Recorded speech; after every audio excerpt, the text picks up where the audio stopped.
This week's podcast is brought to you by Lavoie's Repair.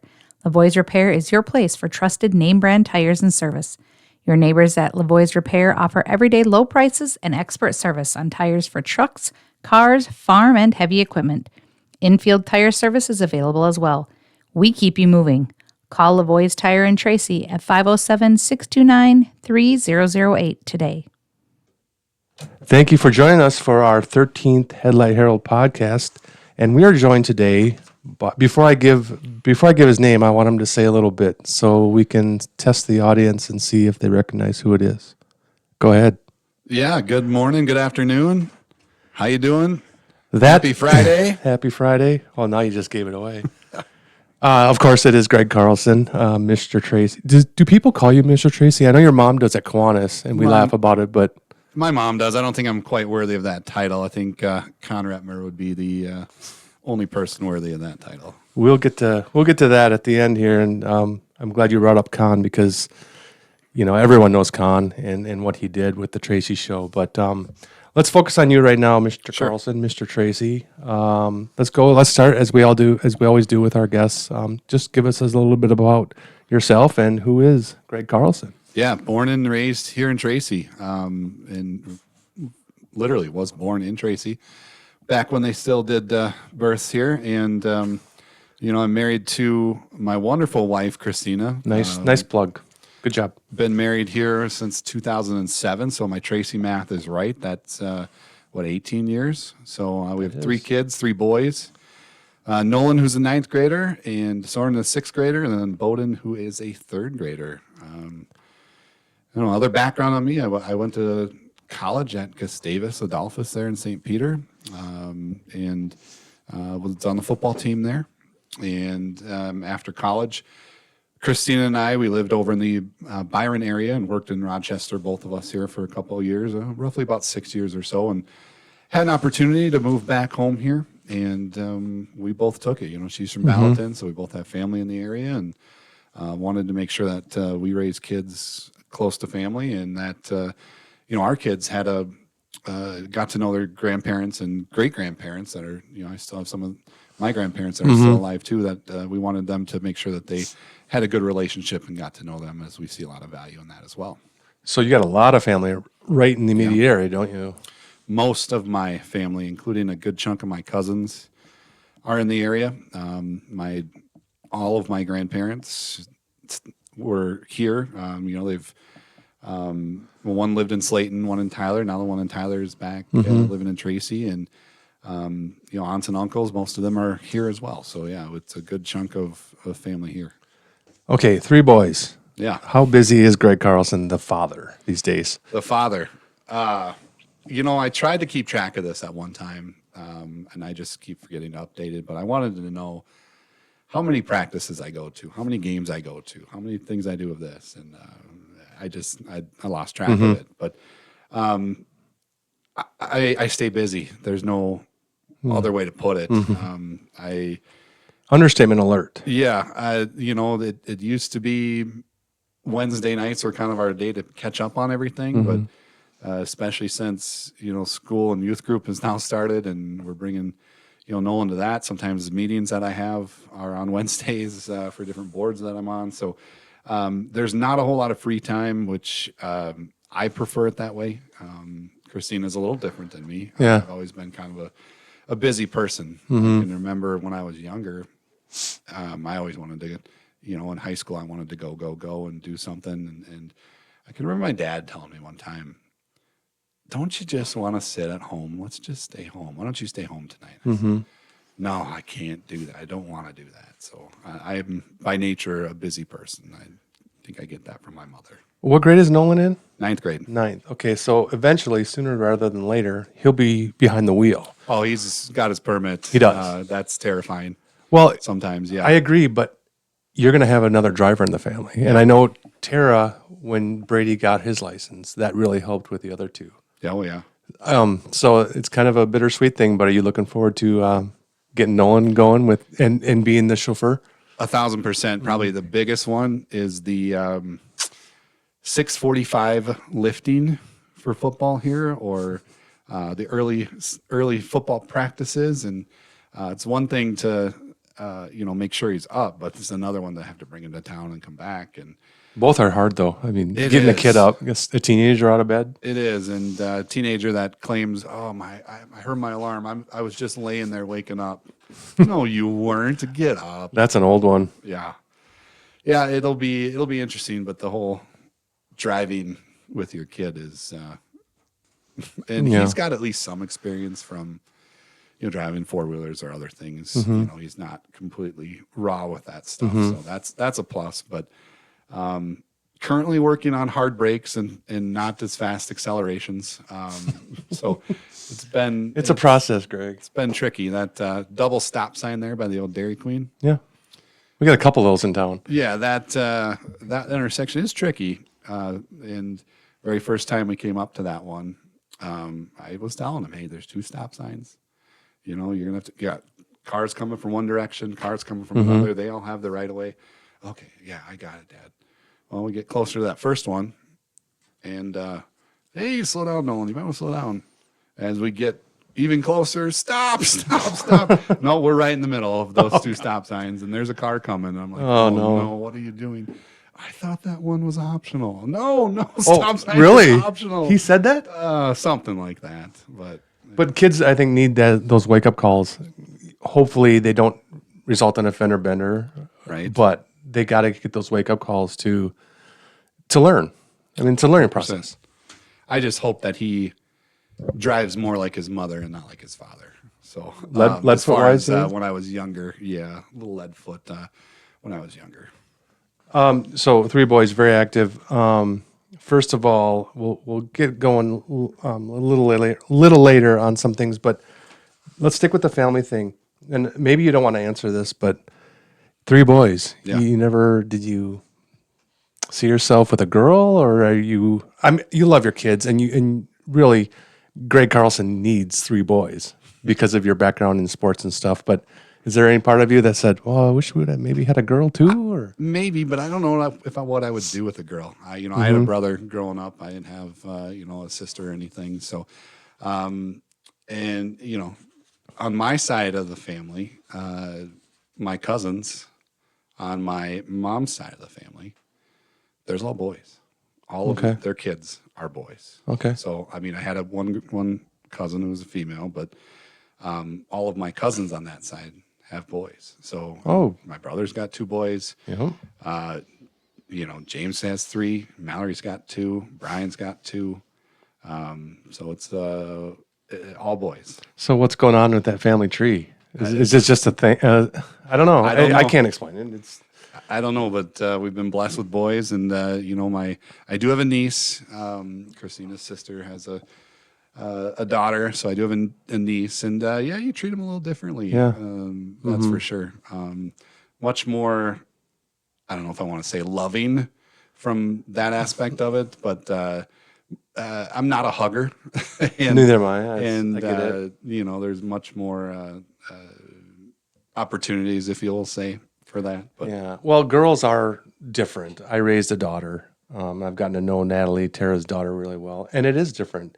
I don't think it's a loving thing. I know you were searching for a word, but it was. I don't know what word I would use. You just it's a different kind of dynamic, I think, with a girl, and you don't have to go through that. And maybe you're a little blessed because of that. I don't know. Maybe. I'm speaking from experience because girls, especially in their teen years, Yeah. there's drama, a lot of it.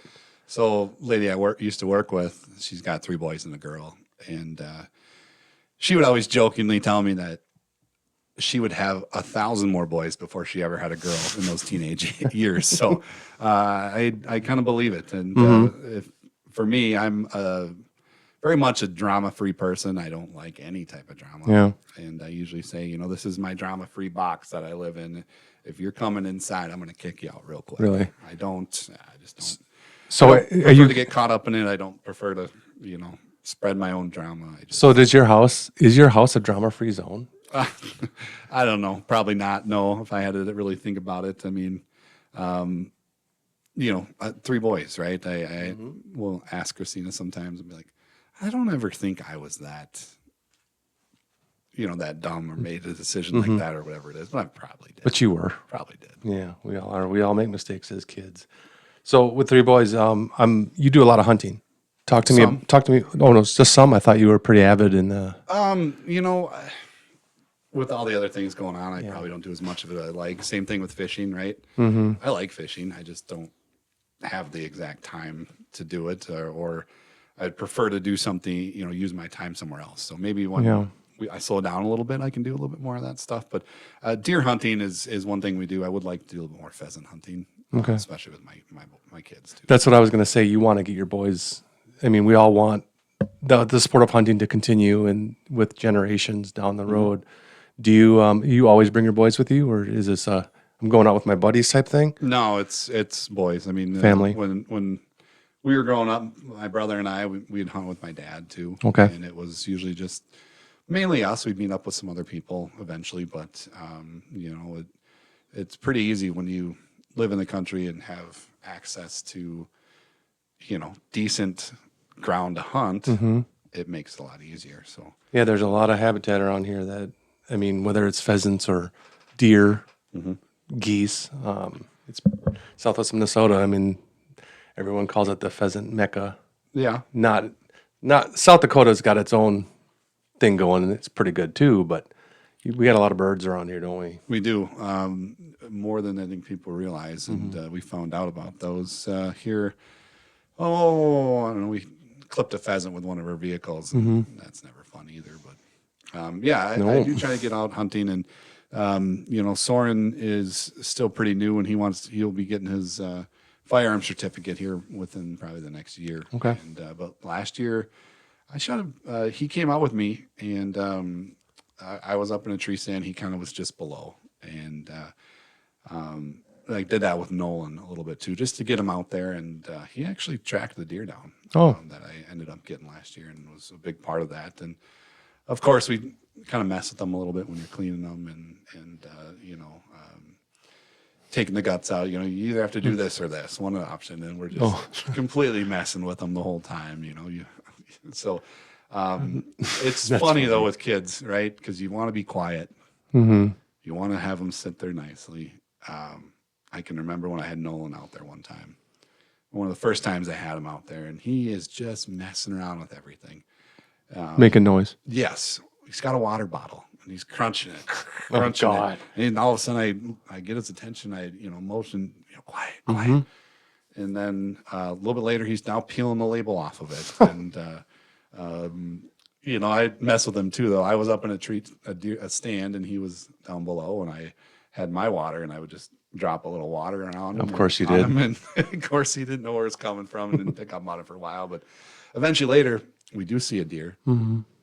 And he goes, Dad, deer, and holds up his hands with making signs like a horn, And, it was definitely loud enough and audible enough that the deer would have heard him. But I think hunting, especially with the kids, is about more than bringing something home. Oh yeah, it's what you just shared with me, a memory that you'll always have. Maybe he'll always have too. That's what the sport of hunting is about, isn't it? Absolutely. It is, about the sport. It's about the meat. It's about the hunt. It's about the track. It's about, the preparation to get there, right? And, teaching them about weather and clothing and what to wear and the right thing to do, how to hold a gun, how to, the safety that goes in it. Yeah, and that's a big constantly one. Reminder, I got this one from my mom when I was younger, once you pull that trigger, you can't take it back. Mm-hmm. So it's one of those things. And what's behind you too? What's Correct. behind the target? Yep. You got to think after about the target? all of this stuff when you're doing it. And, you want to be a good steward of not only the land and the animals and stuff, but I think that teaches them life lessons too. I mean, really that's what being a parent is about, is life lessons and making sure that you want your kids to be high contributors to society, right? Right. That's, at least in my book, what I would want. So does he still bring water bottles on the hunt? Yeah, there's still water bottles. Get him a Yeti. That don't make noise. Yeah, well, I mean, sometimes they do. Whether you're clanking it against a tree, my kids would find a way to make it noise. Let me tell you that. That's funny. Let's get into you.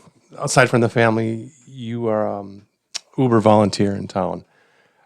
I know through just because we're friends, you do a lot of coaching. You know, flag football, you got baseball, probably some basketball.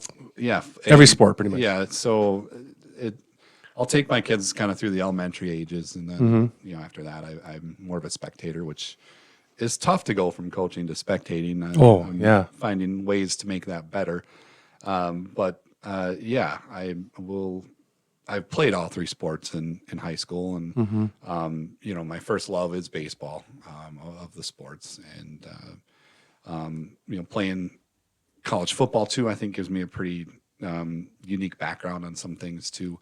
But yeah, I'll help out wherever. I mean, the kids are only young once. You want them to have a good experience, and nice thing about coaching too is you can kind of change the schedule around to your schedule, so you're not missing. Yeah, that's missing a good point. Your other kids' activities. So that I found it to be an added bonus. It's a little nepotism in there, isn't it? A little bit. I bet Mr. Towers is probably hoping you have another kid, so you so you don't age out, so to speak. Well, I've prepped him. Flag football next year will be my last year of doing flag football. It will. Okay. Yep. Bowden will be his last year of doing that. So I have prepped Bill Tower for that. So hopefully he can find a replacement. So when did you start with flag football? I don't remember the exact year. I think I've asked you this before when I did some story. Thinking about it, I know that I believe the Munsons were new to town. Okay. So Mike Munson and his family, I believe, were new to town. Because I can remember you get the roster of kids, and I can remember looking at it, trying to split teams, and you want to have the teams fairly equal. And Jordan Munson was on there, and I didn't know Jordan was a girl, and so I assumed Jordan was a boy. Mm-hmm. And you don't, just for competitive purposes, many times you don't want to have a team of 3 girls, and then this team over here only has one. Yeah. So you want to try and split everything up fairly equally. Well, little did I know Jordan Munson was probably the best player on the team that year. But so it goes all the way back to then, whether that had to have been probably 2014, 2015. Okay. Well, no, I know I have a flag football shirt from 2014. So you do. I think 2014 was my first year, because 2013 would have been the year that we moved back home. So. It's nice that, back when I played flag football, I don't think we had any girls. I don't know if they were even allowed to play flag football. Not allowed, that's not the right word, but or if there wasn't interest in it. Now it's really nice to see not a lot, but a number of girls play with the boys. Yeah, and I think that probably is because back when we played, it was 4th, 5th, and 6th grade. And by 4th, 5th, and 6th grade, you really start to get a huge difference of most of the time, the athletic ability. Nowadays, flag football is 2nd, 3rd, and 4th, but actually, there are some girls that come out that do really, really well. Yeah, I've seen them. I'm thinking of the Melina Ankrams of the world, or the Gretchen Lanews, and Jordan Munsons. Some that do way better than the boys. Yeah, so. Absolutely. I think girls listen better than boys do as well. Mostly. Yeah. I can remember one of my fondest stories I have of flag football is, I try and tell these kids the first time we get out there, okay, you're going to need a water bottle, so bring your water. Mm-hmm. We play in... if it's raining, we're going to play. If it's lightning, obviously we're not. Yep. Bring appropriate clothing. And the third thing is make sure you use the bathroom before you get out there, because there are no bathrooms out there. Yeah, no porta potties. And the one, I can remember, there's one girl, I can't remember her name, but she came out of the school. She had about knee-high leather type of boots on, and her mom was there. And she brought her shoes and said, hey, little Susie, or whatever her name was, I brought your shoes. Do you want to wear them? She looks at Mom and goes, no, I'm good. So she played that day in, some leather boots. So I don't know. I thought that was funny. Nice. Maybe it's better you don't remember her name. Yeah, I don't recall. You've been involved with the chamber a long time as well. Let's talk about that. Let's switch gears here and pivot to the chamber. We have some big events coming up. Yeah. Trunk or Treat is the first, kind of a kickoff to what I think of the holiday season, because I'm a big Halloween guy. Sure.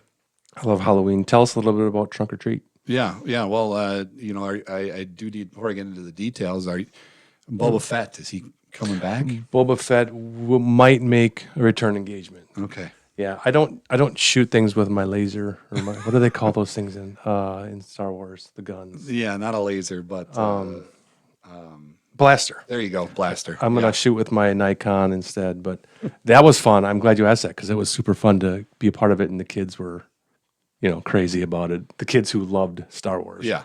Yeah. Trunk or treat is a fun event. It is. Really, if you have kids and that is all you did and didn't go to any other houses, you have a half a pail of candy filled up with just that. It's fun. But yeah, trunk or treat is great for the kids. And I think, just with anything, though, it can't happen without volunteers.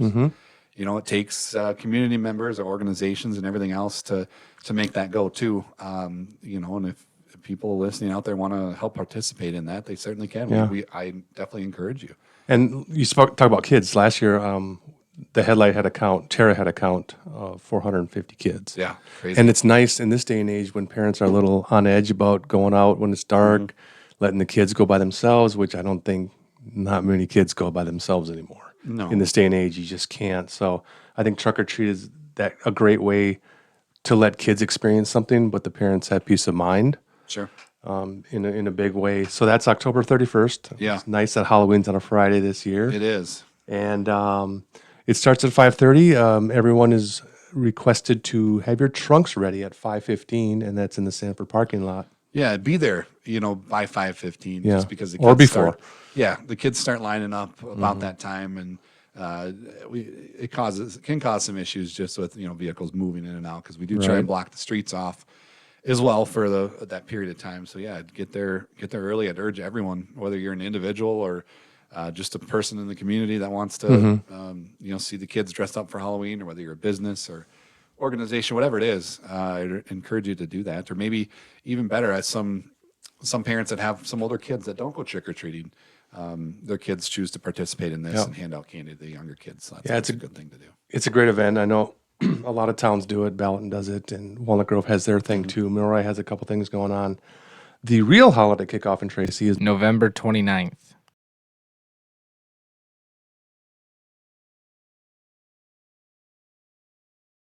Yeah. And that's a big day for the chamber with Santa, pictures with Santa, the lighted parade. We'll have more details as we get closer to that, but that's a really cool tradition, isn't it? Yeah, it certainly is. The pictures with Santa, that's a big deal too, and no cost for that. I think the chamber and a couple other sponsors usually pick up the cost for that. So it's a great thing for the kids to have and to come get their pictures with Santa. I mean, who doesn't? Oh, what yeah. kid doesn't like, other than maybe the really young ones that get a little freaked out? But Yeah, that's it a happens. magical time. It is. And And- for parents of really young kids, it's the best. It is, and to see, everyone always tells you Christmas through a child's eyes are different, and it certainly is. And the magic of Christmas is certainly something that's fun. Well, they're not jaded and cynical like we are towards just about everything. Right. As you get older, you tend to get that way. Well, I kind of have a love-hate relationship with the Elf on the Shelf too. You know what I'm talking about. Oh, we could talk for a half hour on that one. Yeah, fun I for can the imagine. kids. Fun for the kids. But that's what it's about. Fun for the Yes. kids. Who cares what the parents think? Yep. We're going to pivot again. I want to know, you're the voice of Tracy, the voice of the Panther football team as well. Yeah. When did you start as a PA for the Panther football team? Man, I'm it's not- gotta I'm be stumped you again. 6-7 years or so Okay. at least, maybe a little bit longer than that. I don't know. I mean, those are big shoes to fill too, right? I mean, I can remember Doug Nackrud, right? That's who I always had. Yeah. And and Bob Gervais, I think, there for a little bit. Yep, and I that's right. don't even remember who was exactly before me, but I told Bill Tower long ago, said, you need something, let me know. I'd be willing to help out wherever. And that one came up, and he asked me, and I said yes. And I don't know, we have some fun up there. A lot of times, Jeremy Trulock is my spotter, and we tend to, I don't know, something usually happens. We got to troubleshoot or something, and and a couple stories that come to mind from that time, right? The cheerleaders had to split the pot, and they brought the winning ticket up to us with the cash, and I'm to announce the winning ticket number a little bit later. Yep. Well, that particular day, we had the windows open, and it was windy, and the ticket was sitting there, and somehow a little gust of wind came. That ticket, it I don't even know how this happened. It flipped up and got right behind some conduit, Okay. and then slid behind where the bench butts up to the window. So I don't have it. It's barely sticking out. It's of still it. there. Still there, sticking barely out of it. We don't know how to get to it because the conduit's in the way. Well, to save the day, Vinny Lanoux pen. We had one up there. Oh, great. And of course, That'll help. What's on the one end of a Vinny Lanoux pen? A screwdriver. A screwdriver. So we take the screwdriver and I'm still trying to call the game here this time, and Jeremy's helping, and he's over there between me and the wall trying to get this ticket out using the Vinny Lanoux screwdriver. We get the ticket out, long story short, and end up having that one. But the other story that comes to my mind from that is, usually sometime between the first and second quarter, I usually will announce the Panther cheerleaders. And when I announce the football players, it's I've heard this story. Yeah, it's a good one. Welcome, next up playing defensive end, 6'2" senior, number 25. And then you say their name. So when I do the cheerleaders in the program, it's printed, Serenity Lee, and then her grade. So when I say, I go, all right, it's time to meet the Panther cheerleaders. First up, number 12. Serenity Lee. And then I don't even know if it was Serenity, but it was that person at the time. And of course, they don't have numbers. So I announced the number, and then Trulock over here is just busting a gut, laughing his head off. And then I got Rick Haberman off to my right running the scoreboard, and he's giving me crap. And I still have the whole list of cheerleaders to get through. And it's fun that way. And then to continue on to that, one of the first events of the year, Bill Tower usually sends out an email that has a update of everything we're going to do and timelines for everything. And Rick Haberman decided to reply to myself and Trulock and Tower and said, can you make sure that Greg's got the cheerleader numbers down right? So you never lived that one down. Giving me crap on that one. No, he doesn't, but I don't know. We have some fun up there too. I can imagine there's a lot of moments when you're glad the mic was not hot at a certain time with those characters up there. Oh yeah, we get to yelling up there too and being a fan. Number one, first we're a fan. I'm not going to hide the fact that I do a Homer fan perspective from up there. So got a little Lumber Lindmeyer in you. Oh yeah, big. Well, not quite like that. Not that bad. No, not quite like that. But I do try and have some fun with it. The biggest thing for me is I want the kids to have a memorable experience with it. And, a couple of years ago, I kind of decided to go the route of, when we announce our offensive starters, really giving it something to them. I've noticed that, yeah. Hopefully try and get them pumped up a little bit. And, I dubbed a music there to background music when I do it. And most recently, the last home game, I just added something too as well to kind of get them hopefully revved up a little bit. So you got anything in store for our first playoff game? Kind of the same stuff. Yeah. I like to announce the other team real monotone and quiet, and then I try to bring it to a certain extent when I announce our team. So hopefully, I've asked the kids about it if they want anything different, and they said no, that's great, we love it. So I think I'll continue on that and add little things here and there when I can. Well, you're building that atmosphere, that experience that these kids, they only have 4, sometimes 5 home games. So I hope they appreciate what you do with the PA. And it's football, and if you haven't played football, you might not understand this. But I think if you talk to, we were just having the same conversation here on the sidelines of the last game with Andy Lanoux and Scott Zick and a couple others, and. You don't understand, after you're done playing football or whatever sport it is, you would give a lot to go play football again. And you can't always say that with some of the other sports. No, it is football. It's a great point. It's very unique in that respect. Okay, we're gonna transition over to the Tracy show. Obviously, that's what you're most known for in Tracy, and you've been doing that for how long? I tried another to tricky question. Too, God, I keep doing that. And I know it was pretty sure it was before COVID.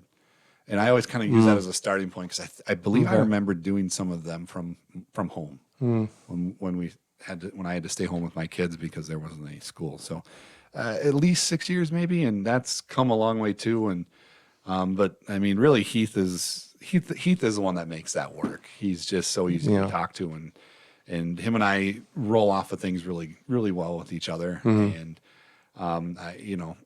the first time you're on the air, it's live. You got to make sure all your ducks in a row. I can remember my palms are sweating. I know. A few times there, and you're just trying to make sure you got out everything, and then Heath gets on, and it just makes everything so easy. And that he's so good at that. And I mentioned that to him when he was on my podcast. You guys are just a couple of dads having a conversation. And speaking of dads, It could be just called the Dad Show for all. it could be called the Dad Show, and I think that adds a lot of genuine flavor to what you do. You're not the news is the news and everything, but you really bring it home in a personal aspect, and that includes the dad jokes. When did that? Here we go again. When did that start? Yeah, I don't remember the same thing. I don't remember the date on that. I remember how it started, and I listened to Heath's podcast. He had it slightly wrong. Dad Joke Friday started. I had just a joke I wanted to tell Heath. Okay. And I didn't prep him for. I don't usually prep him for anything. We usually just kind of go with the flow. I prep my own stuff for what I want to talk about, or maybe a story I want to share, or a random fact of the day, or like just this week I introduced some shower thoughts, right? Just random thoughts. Yeah. Example being, when you clean the vacuum cleaner, you're actually the vacuum cleaner. Stuff like that. Just random shower thought. I don't Get a life, Greg. Something different. I like to switch it up a little bit. A lot of times we'll have stories, but the dad joke, I had a joke, and I remember what joke it was. And it was a little bit, I had to practice it because I didn't want to get it wrong, because if I got it wrong, we might have the FCC or someone might be on us a little bit. So you rehearsed it? Yeah, so I remember the joke. It was, what do you call a chameleon that can't change colors? Let's see. Communicate. I don't know. Well, that would be a reptile dysfunction. So that was the joke I had.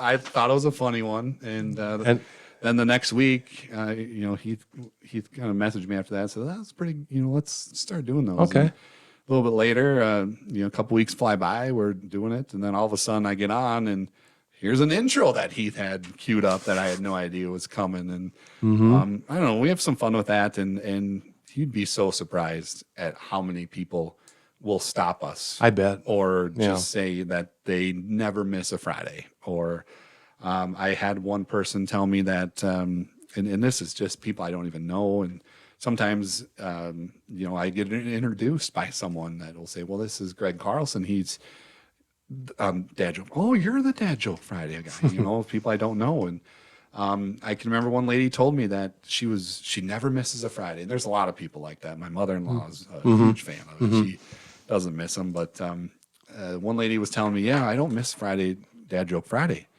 And she said that she was going to Sioux Falls during that time. And she made the person that was driving slow down and pull over on the side of the road so they would not get outside of the coverage area. Are you kidding? No, I'm not. That's a true story. My true goodness. story. And what you fail to see too is that there's so many people that listen to the Tracy show that you have no idea. And there are people outside of Tracy that listen to it. 100%. I know people in Marshall who listen religiously to that show. People there, and a lot of times too, people tell me, well, yeah, we just always have it in the background in the shop or something like that. There's a guy in the mailroom. I think it's over in, I could be wrong here. It could be in Wanda that listens. I know this because I used to do some umpiring with him, and he told me that, oh yeah, I listen every day. I'm like, wow, you just don't realize how many people are listening, and how many people do get a joke or get a kick out of that dad joke stuff. And Is there a bottomless pit of dad jokes? I mean, is there a day when you and Heath are like, we don't have any more? I haven't come across it yet. I have a few sources where I get my stuff. You do? You, tell you you won't divulge those? No, because I try not to say the same one. And that's the hard part is if I'm just hearing a joke or whatnot, or I have to repeat one back, I usually don't remember those jokes. You never remember the good ones. But if I see it on print, I'll be like, nope, use that one.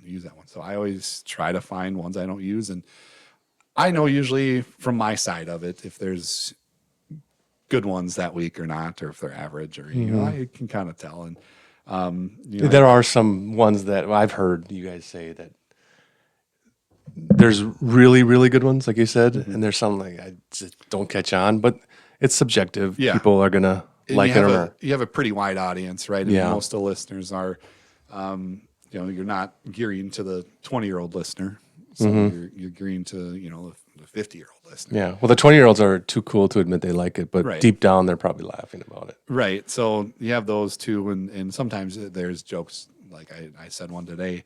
Here's one for our, third graders in our households, and I said a joke, and it was more of a one you'd hear from a third grader. Give me one. Give me it. Give you a dad joke. Yep. Your best one. Let's see here. I told you I wouldn't put you on the spot, and I just did. That's fine. I can think of one. My wife, how does it go here? My wife decided to draw her eyebrows on when I told her they looked like they were drawn on too high. She looked very surprised. There's a Tupperware joke too that my mother-in-law. You should just say you come up with all these, organically in your own head. Yeah. That'd I can't take. I'm not that good. No, You're not taking credit? I'm not a funny person, so nope, definitely not. All right, Greg, you are off the hot seat. Thank you for joining us. All right, thanks, Heath. Oh, God. Ouch. No, that's a compliment. That's a compliment. Oh, I'm just so used to saying it Yeah. 5 days a week. Yeah, I know. Thanks, Pear. Appreciate it. I know. Thank you. Thank you so much, Greg. This week's podcast was brought to you by Lavoie's Repair. Lavoie's Repair is your place for name brand tires and service. Your neighbors at Lavoie's Repair offer everyday low prices and expert service on tires for trucks, cars, farm, and heavy equipment. In-field tire service is available as well. We keep you moving. Call Lavoie's Tire and Tracy at 507-629-3008 today.